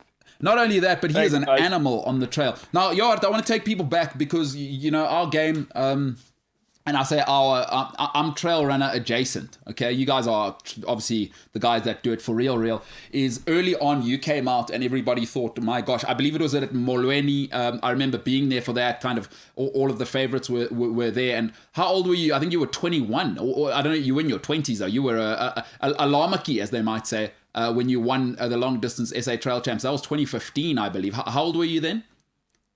Yes, it feels like a lifetime ago. I was 21. You're 100% correct. It was 2015 at Molweni, I think. Molweni, then Kloof area, KZN.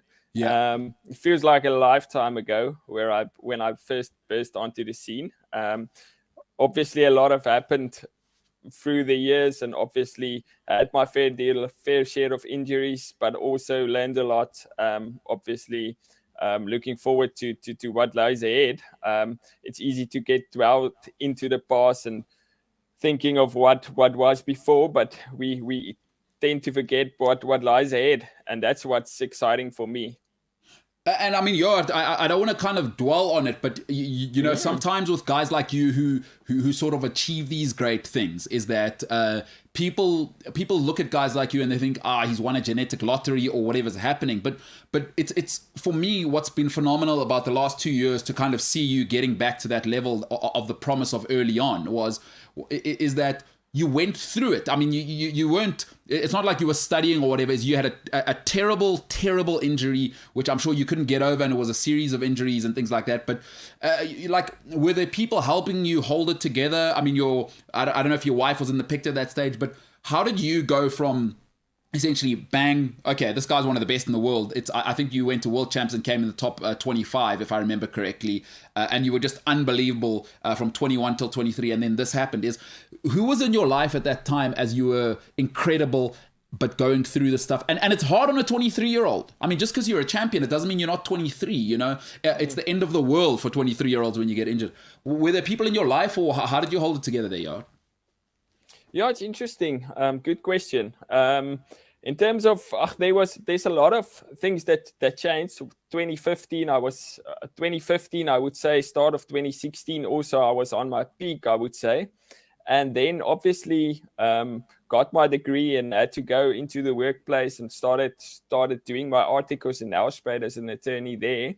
And obviously just a lot more stress on your body. You're working longer hours. You're not a student anymore. As a student, I could have my recovery sleeps during the day. You are just a bit more flexible in terms of your time. And as I started working, there's set ways, set times that you have to work, and obviously that adds a load of stress to your body. Then you have to still train 2 times a day before work and after work. And I think, unfortunately, after a few months, my body broke down. I actually got a stress fracture in my shin, which I struggled with something like 18 months. It was a very long time, and it was a difficult time for me, to be honest, because working hard, I was at my peak, running well, traveling a lot with 4 races, and unfortunately then with the injury I couldn't run at all and had to change my mind about everything. Actually, after a few months of not training and just doing some rehab and stuff, I didn't even feel like an athlete anymore. It was a difficult time, but I have a very strong structure in terms of support from my family and friends. They're so supportive. I was still back in Nelspruit, so I haven't met my wife back then. But my parents and my friends were very supportive for me. Even my employer was supportive.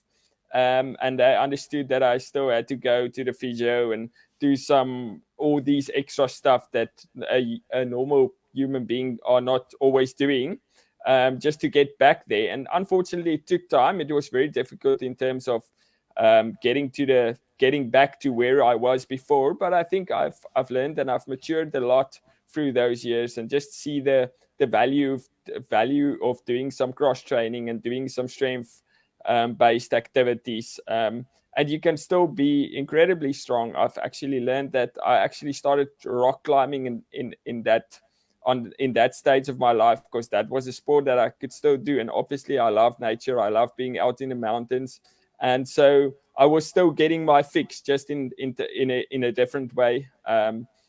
Upper body got strong and saw the importance of a strong core, and just see how everything connects. So yes, it was a difficult time in my life, but I would say it was so, in terms of the lessons learned, I don't regret anything. So, I mean, you're from Nelspruit, and by the way, your family, I know I think there's 5 of you. It's a whole so shout out to your mom and dad for obviously having an indoor team with a keeper, and that's great stuff there. I mean, that's going to get you. I mean, at the Potjie, you got to get there early, obviously, otherwise you are getting nothing with 5 Oaks. If you went to boarding school, you know that. But just the influence of growing up in that family, 5 boys, I would imagine, and I know your father, people may not know this, but your dad was a steeplechase, one of the leading steeplechase guys in South Africa. And I mean, steeplechase, obviously, I'd say top 2 or 3 most difficult events on the track. So was he hard on you that you were able to be this animal and have this discipline to also do a degree whilst being sort of in the top echelon of running early on in your life? Was your father like a big part of that? Your family and your brothers and things like that? Yes. Growing up with a lot of brothers, we are 4 boys and one sister. So that was like you said, you had to run for food in that house, and we are all very competitive. It's very interesting because 2 of my brothers are also running Otter this weekend. So there's 3 brothers of us lining up at the start of Otter. So we're all looking forward to that. And my sister's also a runner. She's doing Skyrun later this year. So we are a very active family, and that helps a lot. My parents always actually taught us that if you want to achieve anything, you have to obviously work hard. And luckily we got into that motto and that rhythm of getting out every weekend, just learning that structure of training every day, the benefits that it has on you. My mom's not an athlete at all, but she keeps the family together. We always joke about it. Yeah. She 100% keeps the family together. Yeah. And obviously my father was obviously our first coach, and we trained under him for a lot of years, and I still value his input a lot, and I will chat to him about different stuff and different things that I struggle with, and he will give me some advice in terms of how to approach things. And like you say, he was an old steeplechaser. I've tried steeplechase, to be honest. That is so ridiculously difficult. It just breaks you down. And he comes from the old school. Those bullies trained hard back in the days. It was sort of in the golden years of athletics in South Africa, where you get 40,000 people at an athletics meet back in the days. So it was a golden era, and he always used to talk about it. And obviously that motivates us. He still has. He had logbooks, and he went to Europe and go to race there in the 1980s. And he had all these photos and these logbooks. And obviously it's very inspiring reading through those and seeing what they've done. So I think just growing up in a big family, we are all very active. We are all very busy. That definitely helped to me becoming the trail runner that I am today. And shout out to the guy who has to try and ask your sister out. I'm not sure if she's married or not, whatever. That guy is an absolute, he's the MVP, because 4 incredibly athletic brothers that are going to come through and obviously punch them in the face if he doesn't come correct. And Peasy, you know what I'm saying, is if you're gonna be the sister there, Oaks are leveling you. And they're from Nelspruit. I need to trust you with my sister, so we're going to beat you. Yeah. It's simple as. So if you can't defend yourself. If you can't defend yourself against 4 Oaks. How are you going to defend my sister? Bro, exactly. That's the MVP. I mean, we've got to, you're a world-class runner, but maybe we shouldn't talk about you the whole time. Whoever that guy is. Now, I don't know.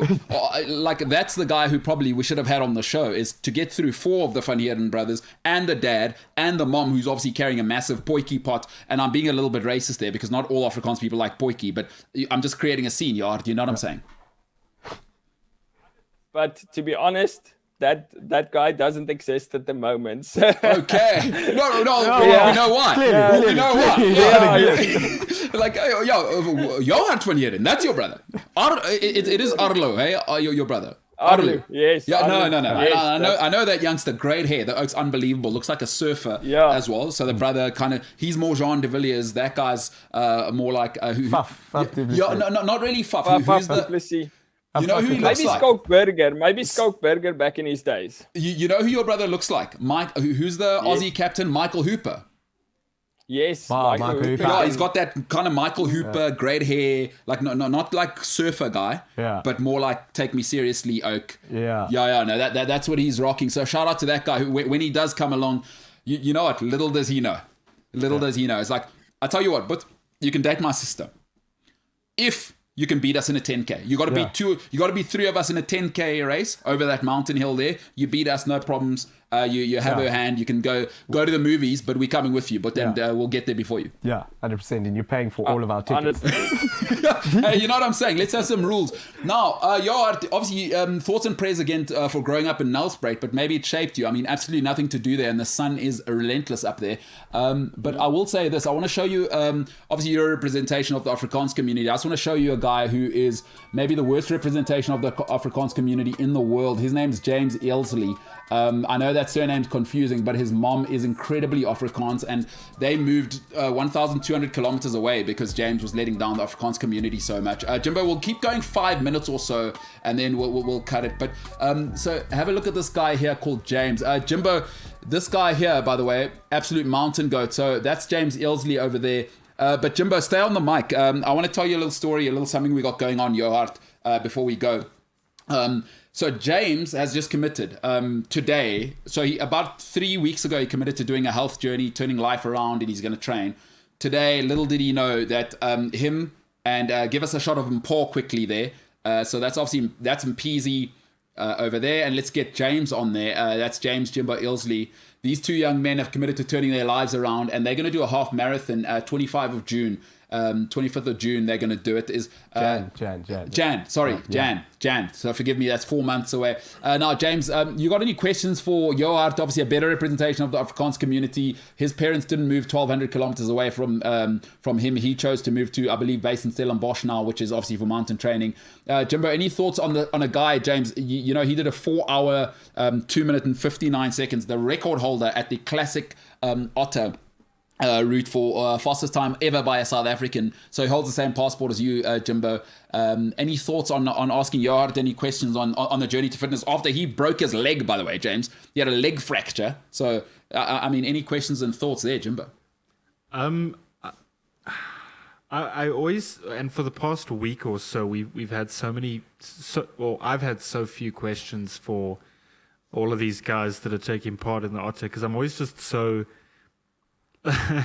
I'm genuinely amazed when people can run for the longest periods and just keep going, because I don't know how people do it. Like, I get to a point where I'm like, nah, I can't. I genuinely get to a point where I just have to stop running. What is the sort of, and it sounds kind of cliche, but what's like the one thing that while you're running sort of just keeps you know, on the right track, if that's the right terminology? James, great meeting you. Good question. Well, I'd hold off. Sorry, Johart, I'd hold off on the great to meet you. Yeah, until you get to know. Okay. Sorry, but answer the question. Firstly, congrats with what you want to achieve. It's amazing, and 4 months is plenty of time. You can definitely do it. But yeah, good luck with trying to hold yourself back in December, over the December holidays. But yeah, we always had a saying, and it was always a joke between friends. So when going through hell, keep going. Nobody's going to listen to you. And I had a great group of friends back in varsity, and we used to train like animals. We always said, all we wanted to do is train like animals and drink beer. So that was what we wanted to do. And it was lekker just being in that group and that setup, in terms of everyone. Nobody cares when you are suffering, and all you can do, you are in this situation. So you have to make the best of what you are, where you are now. So just keep going. It will get better, even if it's at the end and not during the race itself. And then 1 or 2 scoops of cement each morning just to harden up a bit also goes a long way.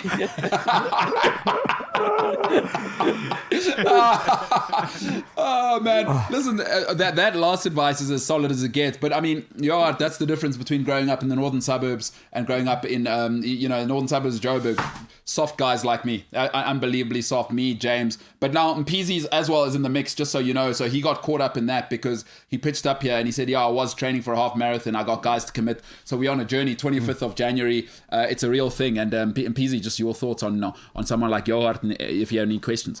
Oh well, Johart, my one question is more around just injury and coming back from it. It's when I got injured myself, like there was I felt like there's a space of hopelessness, of just you're injured, it's over, you're not going to come back. And now that I have been coming back slowly, I still feel like I'll never be the same again. Is there like something like how did you get through your injury? So like saying you'll get back to it, you'll be the same person, you'll do all of these things?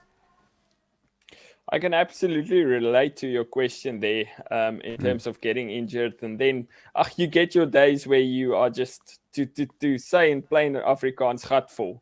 You are just gatvol for doing rehab. You just gatvol for climbing on a spin bike again and just doing all the boring stuff that they give you. Yeah. So it's really important for me, myself as well. Is that it's very important, you know, what you used to and what you could do in the past, and now you obviously want to do it rather quickly sooner than later. So obviously luckily I was working with some physiotherapists in the past also before I met my wife, that also gave me some great advice. And just I had a physiotherapist in Nelspruit where I used to live. I'm actually in Durbanville right now. And he was one of those oaks that just gave me a broader picture in terms of what can be done and what you must do at the moment to get there again. And everyone, I found that it helped a lot tremendously. Just getting that one person that knows you and that knows you well and that you can trust, just to keep you, just to reel you in a bit, because I had the tendency of just going overboard in the past and just wanted to go back to the level where I was before. And that person was instrumental in terms of just keeping me, just stay in the moment, know where you are at the moment, know you can't do too much, and just focusing, just small terms, just short term goals that I set for myself in terms of my rehab. I want to achieve this. I want to achieve this. And luckily the brain, we as human beings have this wonderful ability, especially our brain. It almost blocks out the stuff that sucked in the past. You can definitely, I think you can relate. You can definitely, your high points in your life, you can definitely remember them in quite a lot of detail, but the more lower points in your life, your brain has this ability to actually forget all the very bad stuff. And I think it's actually a mechanism to make us cope. Yes, I remember vividly there was some very bad days that I didn't feel great, and but luckily now getting through this, it helps. Just stay in there and just keep grafting every day. I hope that helps. No, thanks, man. No, it does a lot. Because I mean that's a real thing. So MPZ will be doing a half marathon because of that mindset as well. I will let you know. Obviously, Yard, now that he set it to a world-class runner, he has to do it. If he thought he was half committed before, because he is a bachelor and he's got commitment issues just like me, but now he's fully committed. I mean, you don't want to get married on honeymoon, but you at least have to go on the honeymoon. You know what I'm saying? Yard, you know what I'm saying? Yes. Where did you go for your honeymoon with your wife? Did you make her go to like a chiropractor or something? You know what I mean? Like keep it all physical, keep it all performance.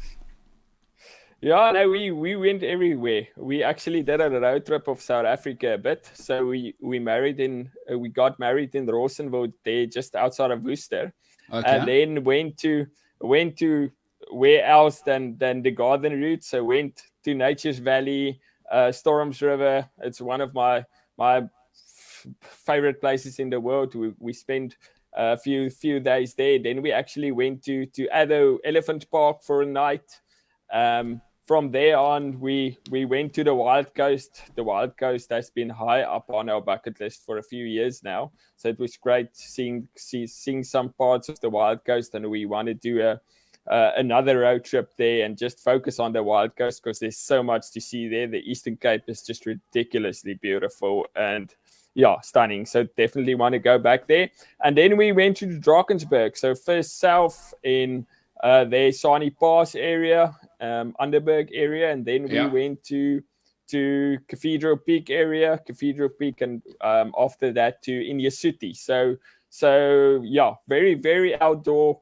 Drove a lot, but it was such a great time. And actually, after that, the Stoke was just back to train hard and just seeing all those mountains again and seeing all these amazing places. I always tell people, before you go and travel everywhere, make sure you have seen everything in South Africa, because we have the most beautiful diversity in South Africa itself. No, hey, that's a wonderful message. And by the way, shout out to you for picking. Imagine you had a lady who was a cool girl. I mean, you probably wouldn't have married her, but thank goodness you found somebody who, like a kindred spirit, who, if we're going to rough it up, she'll just get tougher. And obviously, if you fall off a rock or whatever, no worries. I'll just adjust your back and we keep going because I'm a physio. So that's incredible. Again, you've done so well here, Joart. You've got the boyish face, and people might think, oh, that guy doesn't know what he's doing. But it looks like you've ticked every single wife box in the world with her. You've thought about it. Not only is she beautiful, but she's also functional, and that's an incredible marriage on the way. So incredible stuff for you. Hey, Mpeezy, that's the way to pick your partner. Is I like to be outdoors. You better like to be outdoors. Let's put a ring on it and let's make this thing happen. Yeah. No. Compromise. Compromise. That's awesome. Now, obviously, you have an adult job. Sorry, I know we've kept going here well beyond when we'd promised. Do you still have time to maybe keep going for another 10 minutes? Yeah, no problem. Alrighty. So, I want to get into obviously the last 2 years and performance and things like that. But just before we get to that, I just want to explain to you, you may not have caught the first half of the show, but I work with two guys. New guy called Ryan. He's already taken James's habits of not listening to me at all. But because you're an elite athlete, and obviously elite athletes, sharks roll with sharks, orcas roll with orcas, lions roll with lions, is Tony McCann will listen to you.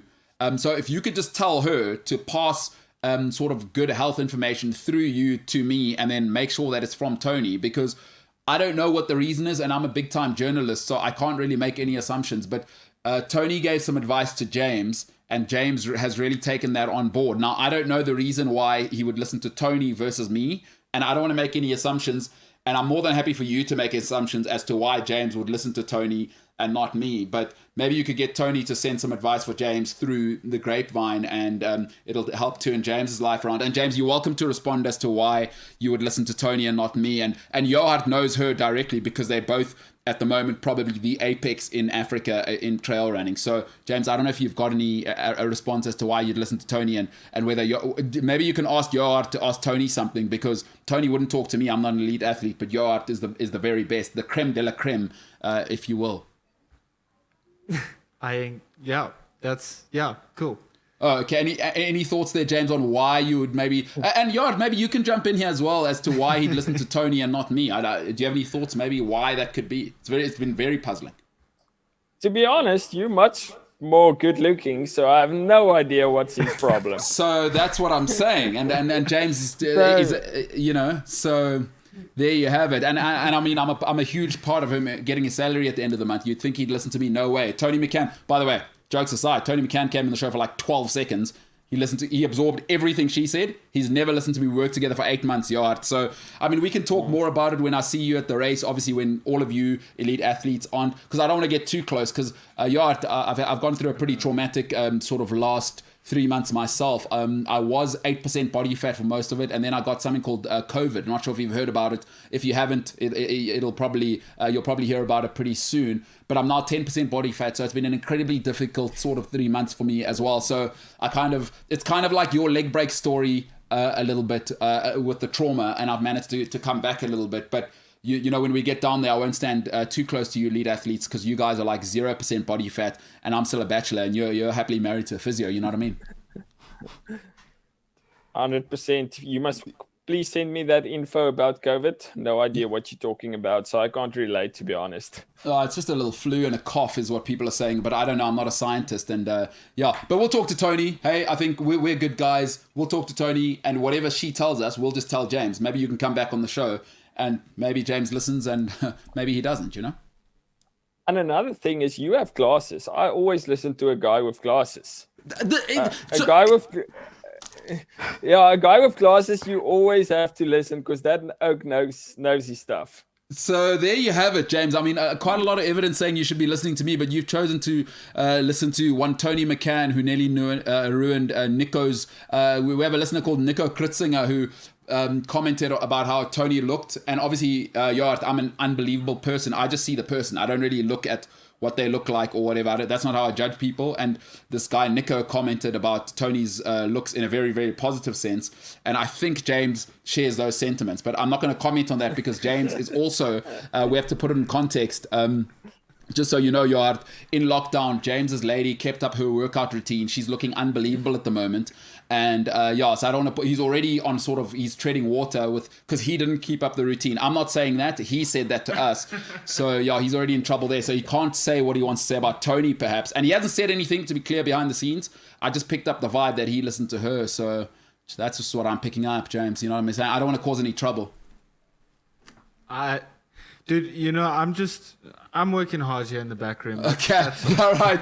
Okay. All right. Tony McCann, if you are listening, and she does watch the show now, James. So if Tony is listening and she has more advice, please email it directly to James. He will listen, unlike he does for me. All right. Let's get into the business end of things. We got business to take care of again this year. 2019, we went and obviously became the fastest Homo sapien from the Republic of South Africa to cover 42 kilometers at the now world famous Otter Trail. That was an incredible 4:02:59. You broke the record. It's still, I believe, it is the record because it was the last time the classic was run. And then people were like, oh boy, hide your wives, hide your children, because Johan van Heerden is out here to get it. Now that photo of you in looking like you have actually gone from the third dimension to the fourth, which would be death, it does look like you have died there, but it's actually you've left everything on the trail. That's last year, Johan. And remember, I think, was it Pierre Morel? Is it Orel? I forget how to say the gentleman's surname. He was just ahead of you, and obviously you were looking to go sub 4 and really go for it. But that photo is epic, isn't it? That's you. You've left it all out there. Yard, we've got business to take care of this year. How is the body? How's the mind? Most importantly, what are we thinking this year? Do we have a race plan? And and before you answer this, because people always look for snippets, right? What is your goal? Now, Yard I'm not saying this is going to happen, but what is your mindset? What is the goal this year at the Otter 2021?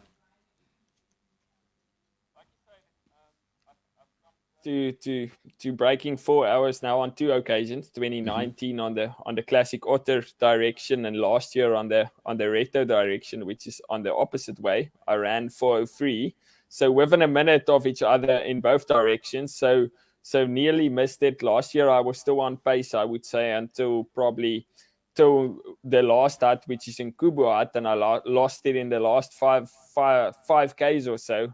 Just completely blew up over those rocks, and struggled to get to the finish line. I was caught by the Spanish guy Pierre. Within a K and a half to go, I could actually see the finish line, and he just came over that technical section, and I was just done. I couldn't respond immediately. I think he beat me by 20 seconds last year, which was painful, but it was a good learning curve. Obviously, this year going back in the classic direction, which I think I prefer, having the most difficult section at the start and then having the more runnable section over the last 10Ks. So obviously people always ask me, is sub 4 for the goal? Obviously, it will be great. To be honest, you have to have a perfect day to go sub 4. I do think it's possible, but everything has to go well. Not only your build up, even on race day, the conditions must be really good. And especially people actually say that to run it in the Otter, to run a sub 4 in the Otter directions, obviously, they say it's more difficult because only Mark Lorenstein ran sub 4 a few years ago, and he only did it by 30 seconds, and he's still the only guy that managed it. So I'm really looking forward to it. It's such a privilege going there. That coastal line between Storms River and Nature's Valley is just one of the most magnificent lines in the world. But just to be able to be out there, running hard, competing, and obviously there's some strong runners which I'm competing against this year. But for me, always I can focus on myself. I can focus on what lies ahead of me. I must push myself as hard as I can. And I would say for me, first prize would be to try and win the race outright, and then if I go sub 4, that's a bonus. That's the cream on top. But just having fun out there, running with friends, trying to run hard, trying to run as fast as I can. And obviously, I'm already aware of the pain that's lying ahead.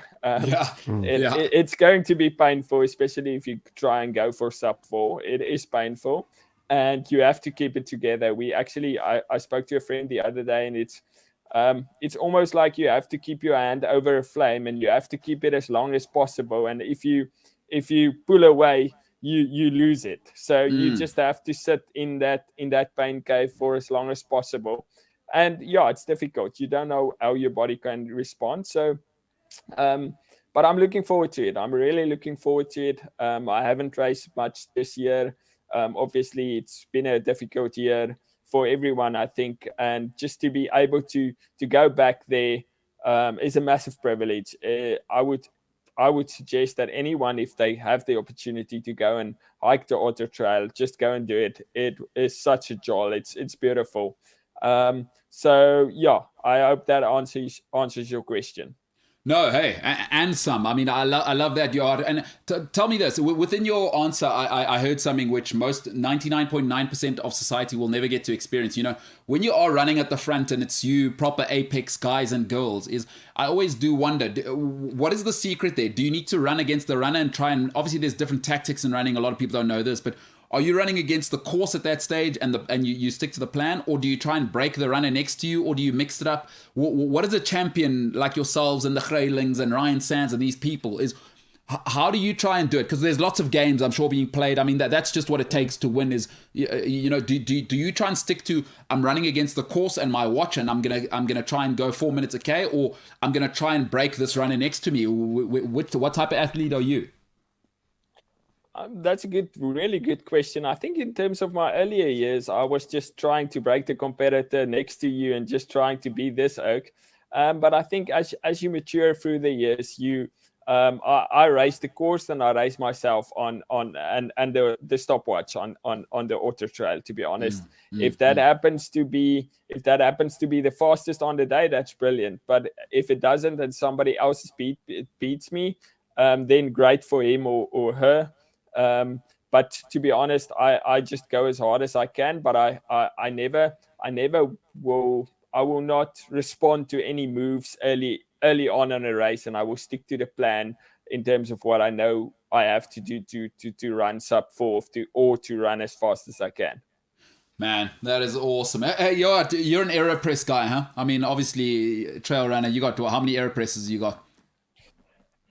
0. So I'm actually unbelievable. What are you, the mocha pot guy? Mocha pot. Unbelievable. Does make great coffee. All right. Why not? Or do you don't want to be like the other okay, I'll be honest, I'm an AeroPress guy when I'm on the trail, but it's interesting, obviously, if you are winning races and just destroying everyone, maybe I need to rethink my life and I might start winning at some segment of life. What are we thinking there? Mocha because I just like the whole setup of it. It makes for great photos in nature. Yes.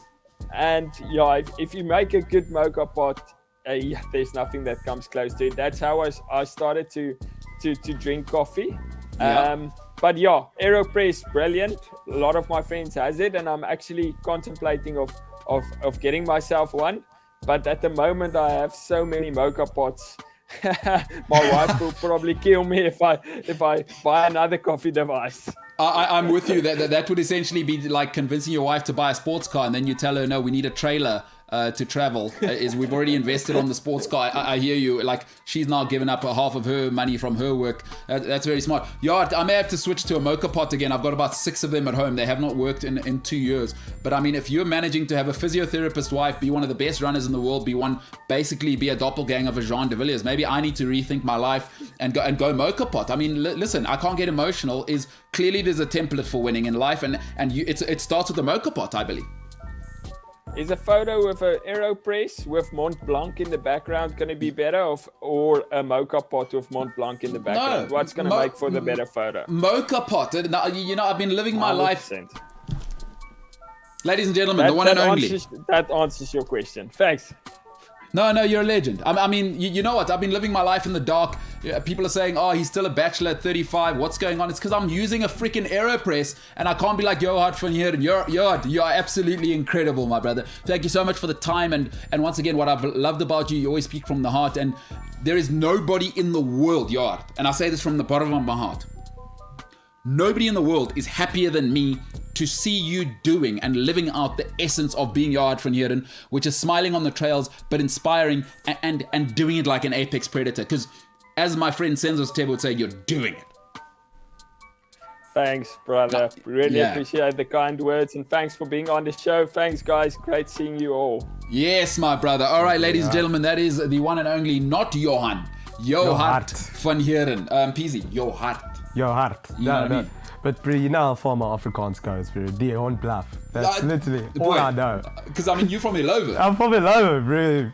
We know hogs 86. That's the stuff we know. You know what I mean? Yeah. Afrikaans, bro. Yeah. And I mean, that's not on you. You're a product of your environment. You're pumpkin spicy lattes. You know what I mean? Whereas Johan, his mom is lifting a potjie pot that could feed obviously an indoor team with a keeper and a technical assistant. Yeah. You know what I mean? Massive family, Nelspruit, nothing to do. Big family. You produce international runners. Maybe that's the difference. But I mean, now, does he have the swag game of going to Sankt on a Thursday? I don't know.